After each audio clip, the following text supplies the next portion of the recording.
The pandemic, lockdown, and the increase in remote working has handed hackers a huge opportunity when it comes to targeting London businesses. As part of our London and the New Normal series, we take a deep dive into London and the hacker, discussing the impact this increased cybersecurity risk has on London's IT infrastructure and what businesses should be doing now to prepare themselves. I'll be talking to one of our experts, Stephanie Lopes, and Claudio Tataranni, a director of our consultancy arm OXYGY, to get their views.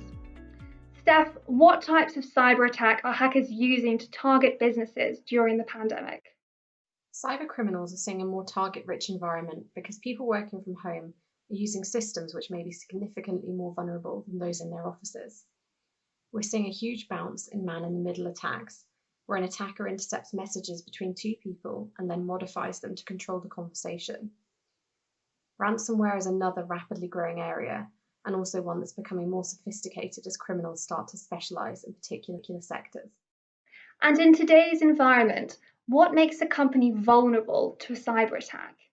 The digital transformation of a business automatically makes it more vulnerable to cyber attacks as it joins up all the company's data and increases its reliance on digital systems. Companies are increasingly working in networks, so supply chain security is becoming increasingly important. For example, a cyber attack might target a big corporate, but the hackers might find it easier to attack that corporate suppliers and then move through the network to the corporate. The Internet of Things is also closely connected to cybersecurity. There are lots of devices now that communicate inside companies, but also between companies, and they could all be targets for a cyber attack. What should businesses do now to prepare themselves?